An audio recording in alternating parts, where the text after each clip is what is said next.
Hey guys.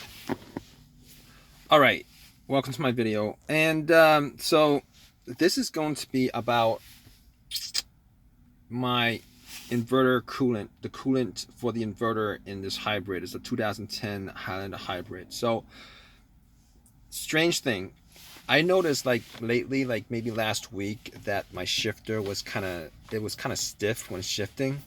I drive this car like almost every day, so I kind of, have a feel. Obviously, if you drive your car every day, you're gonna have a feel for, how your car shifts and stuff like that.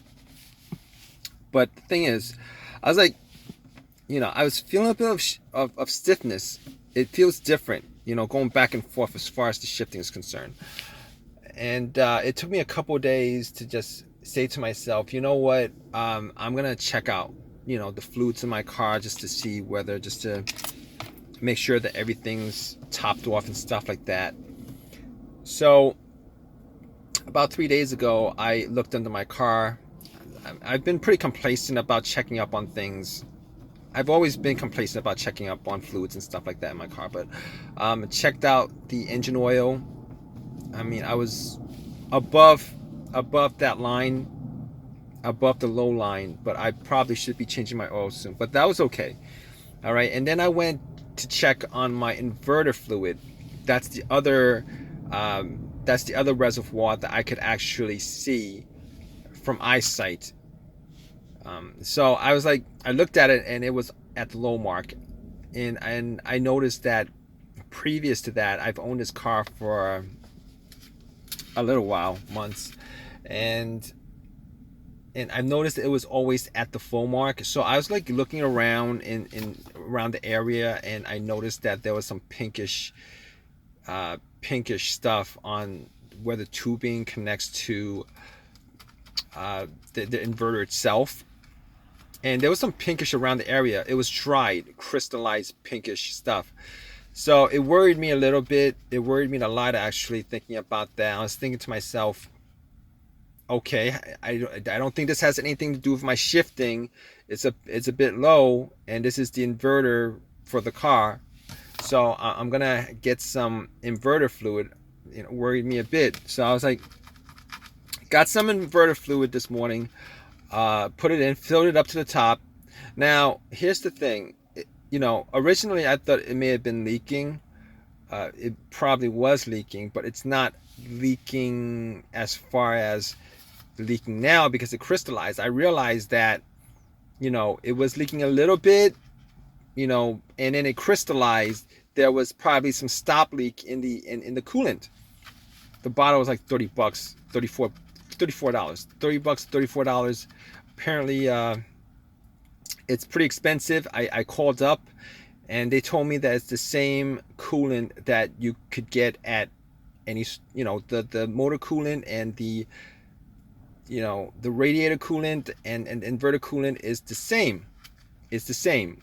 So basically, if you guys ran into a bit of issue with that, you guys probably could just go to, any auto parts place and get coolant, long life coolant, or something like that, with stop leak, because it stopped the leak well enough where I was just at the low mark.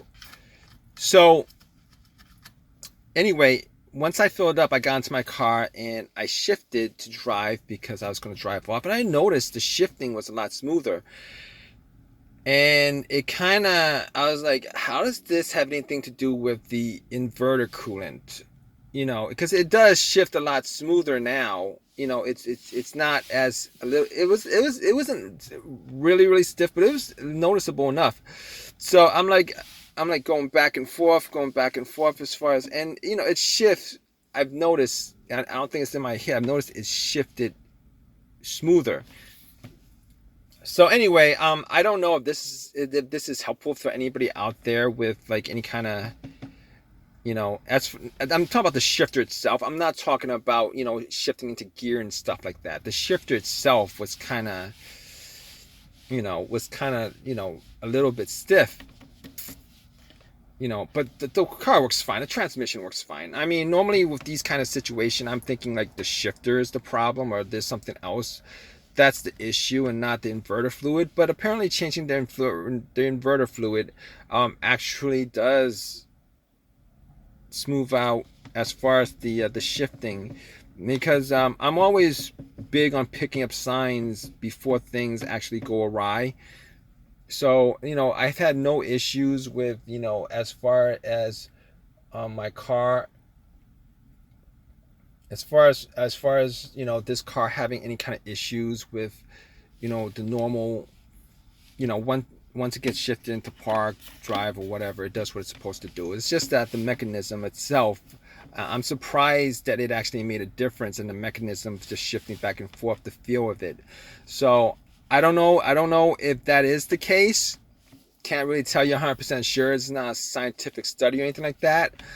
But if you guys ever come across some situation like this where your shifter kind of feels kind of weird, probably should check your fluids, particularly the inverter fluid. I don't know why the inverter fluid has anything to do with the shifting of itself, of the shifter itself, but I mean that could be a possibility where that you have what that's telling you have pretty low inverter fluid and you should fill it up.